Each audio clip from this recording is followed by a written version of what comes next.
Muy buenas tardes. Hoy nos acompañan los doctores Silvia Paula González, socia de González Abogados, Tomás Barreto Ramírez, socio de Saberex SAS, Nicolás Popdevin-Stein, socio de Gómez Pinzón. Vamos a hablar de algunos temas aduaneros de gran interés en estos momentos. Vamos a hacer 3 preguntas. La primera es, frente a las operaciones de las comercializadoras internacionales con usuarios de zonas francas, ¿cuál es la visión de ustedes sobre la doctrina de la DIAN que ha venido precisando en estas operaciones? Pues empecemos con la doctora Silvia.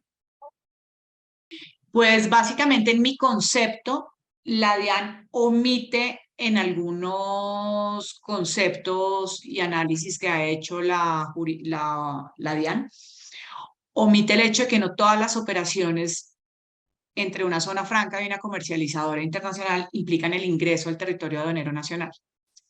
Y al exigir la presentación de la declaración especial de importación, o de la declaración de importación, pues está haciendo claramente un ingreso tácito, así la mercancía desde la misma zona franca salga al resto del mundo o así simplemente se movilice entre una zona franca y otra zona franca. Entonces, a la pregunta específica que formulas, pues yo creo que la interpretación que está haciendo la DIAN es una interpretación errada y le está dando el tinte de introducción al territorio aduanero nacional a mercancías que no están introduciéndose al territorio aduanero nacional, que por el contrario o se están quedando en la zona franca o están saliendo desde la zona franca al resto del mundo o se están moviendo de una zona franca a otra zona franca, desconociendo el régimen franco indirectamente. Gracias, Claudia. Desde mi punto de vista, creo que la doctrina de la DIAN debe unificar su criterio frente al principio de extraterritorialidad de la zona franca, porque lo que con base en la norma se dice es que las ventas de usuarios de zona franca comercializadoras son una importación y de allí no hay lugar a expedir el certificado al proveedor, lo cual es concordante con el principio de exclusividad, pero lo que no consulta ese principio es cuando la comercializadora exporta hacia una zona franca, en donde la DIAN señala que desde ese punto de vista no es una exportación para efectos de que la comercializadora cumpla sus compromisos. Entonces creo que en los 2 tipos de operaciones debe aplicar la extraterritorialidad de la misma forma, porque lo estamos viendo desde un punto de vista y desde el otro no, lo cual pues limita la posibilidad de cumplir exportaciones de zona franca por parte de las comercializadoras. Bueno, yo al igual que Silvia y Tomás también considero que la doctrina de la DIAN es errada. Desconoce no solamente el régimen de zonas francas y su extraterritorialidad aduanera, sino también el régimen y la naturaleza de las comercializadoras internacionales. De alguna manera, exigir la presentación de una declaración de importación especial a una mercancía que ya lo puede ser, que ya puede ser nacional, pues es generar una obligación que la normatividad aduanera no establece. Y asimismo, con la consecuencia de decir que si no se presenta esa declaración, se genera una causal de aprehensión y decomiso, también es inventarse, por decirlo menos, una situación desfavorable al interesado, y es casi que inventarse vía concepto una causal de aprehensión que en este caso no debería existir. Ahí, frente al concepto, cabría la pregunta, bueno, ¿y qué pasa si el usuario de zona franca vende una mercancía ya nacionalizada?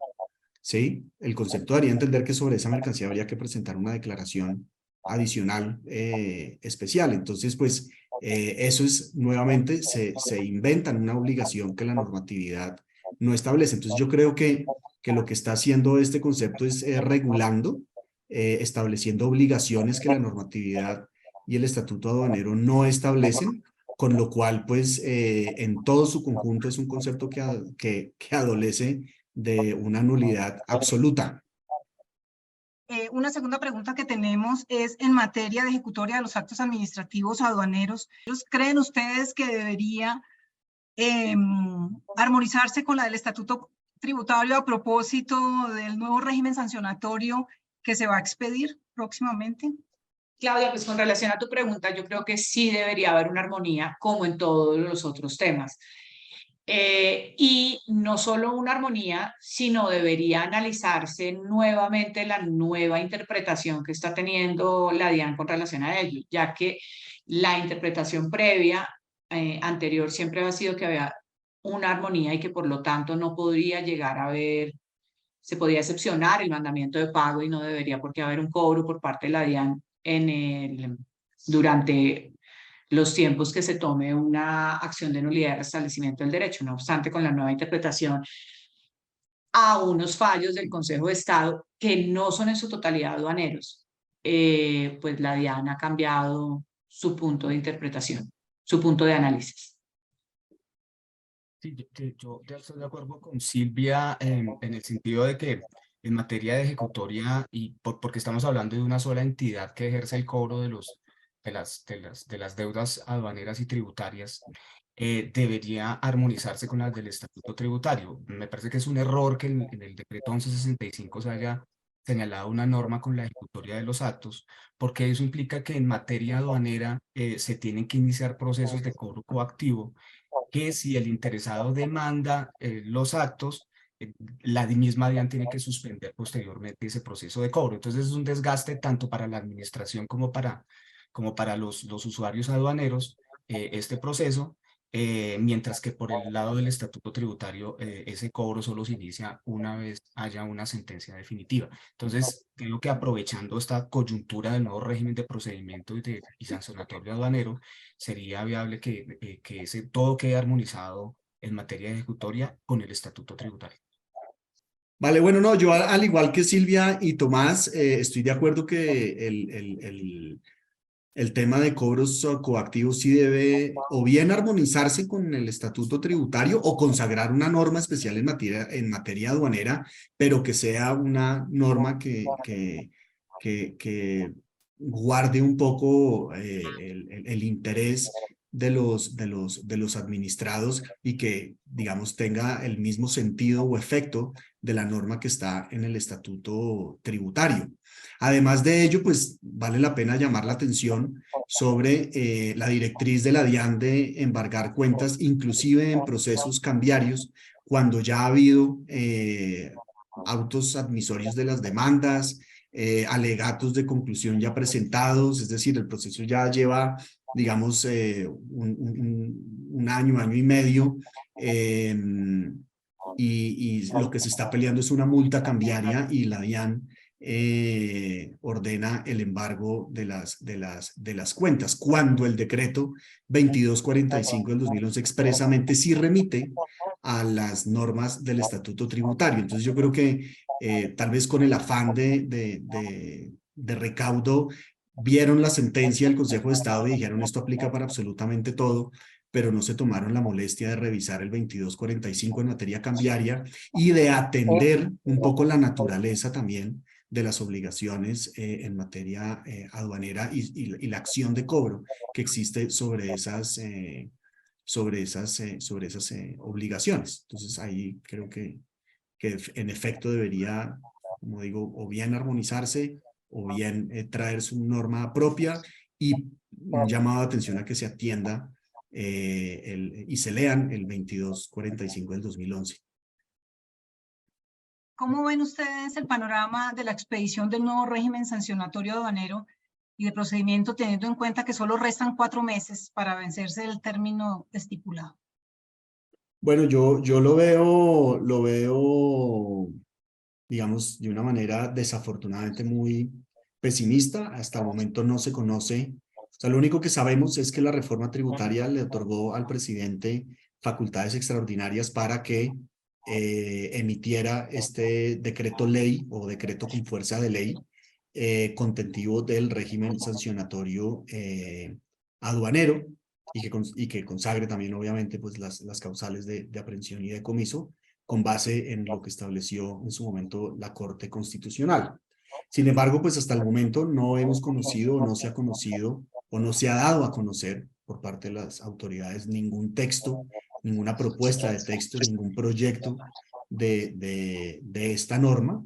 Entonces pueden estar pasando dos cosas. Uno, que no se esté haciendo nada, que no se esté trabajando en ese decreto ley, o que sí se esté trabajando, pero a puerta cerrada, y que lo que pase es que faltando 15 días para que se venza el término, es decir, el mes de junio, saquen un proyecto de decreto ley a comentarios y a los 15 días simplemente lo publiquen para cumplir con un check de que sí se le dio la oportunidad a los particulares de presentar argumentos. Entonces, en ese aspecto creo que el tiempo pues es oro, como tú lo dices, Claudia, pues quedan solamente 4 meses y no se conoce nada al respecto. Algo que podría llegar a pasar, que esperamos que no, pero algo que podría llegar a pasar es que pues sencillamente hagan lo más fácil, que sea cortar todo el régimen de procedimiento administrativo y sancionatorio aduanero del 1165 y lo peguen en un nuevo papel que se llame decreto ley, y queda exactamente lo que tenemos hoy, a partir del artículo 590 y pico, donde arranca todo el régimen, digamos, de fiscalización y de procedimiento y sancionatorio con las causales de aprehensión, y lo peguen, como digo, en un nuevo papel llamado decreto ley. Eso también puede llegar a pasar, pensando en que lo que no hay es verdaderamente tiempo, y al parecer pues no se ha visto la voluntad tampoco de las autoridades pues de socializar este proyecto ley con el sector privado. Entonces, por eso mi posición un poco pesimista, pero no menos realista. Bueno, pues yo estoy de acuerdo con Nicolás.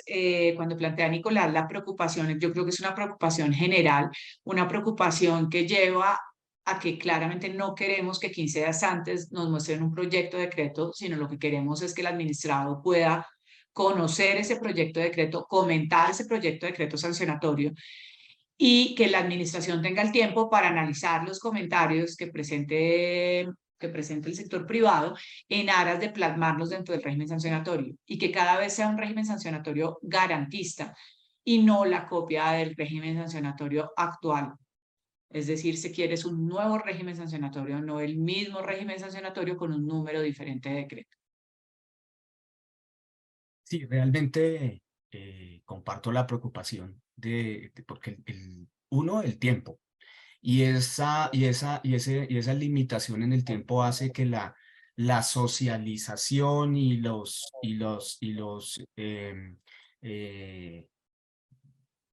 las argumentaciones o las posibles modificaciones que desde el sector privado se pretendan hacer al procedimiento y al régimen sancionatorio no vayan a tener mucho tiempo para ser discutidos con la administración. Y eso hace que no veamos en la perspectiva muchos cambios frente a lo que hoy tenemos. Este espacio de tiempo no nos da para pensar que vamos a tener un régimen sancionatorio muy distinto al que tengamos y por el otro lado socializado como debería ser con el sector privado, con el tiempo debido para hacer, digamos, una discusión sana sobre el mejor régimen sancionatorio. Pero adicionalmente con la perspectiva de un nuevo régimen aduanero basado en un nuevo sistema informático, ¿qué va a pasar a futuro con este régimen sancionatorio? Entonces, ¿va a volver al Congreso? ¿Qué va a pasar? Porque ya se vienen con el nuevo sistema que ya la DIAN ha anunciado, está trabajando en él, pues una nueva norma, y eso implicará nuevas obligaciones y nuevas sanciones. Entonces, desde la perspectiva del futuro, pues no vemos unas perspectivas de cambio muy importantes con este régimen sancionatorio, y eso es lo que preocupa, aunado a la falta de socialización y de discusión que debería generar este tipo de normas con el sector privado, que finalmente es el más afectado con este tipo de normas. Les agradezco que nos hayan acompañado en este espacio muy pequeño, pero muy significativo en estos momentos previos a las 47 jornadas o durante las 47 jornadas de derecho tributario, aduanero y cambiario que se llevará a cabo en Cartagena. Muchas gracias. Muchas gracias. Gracias, Claudia. Gracias.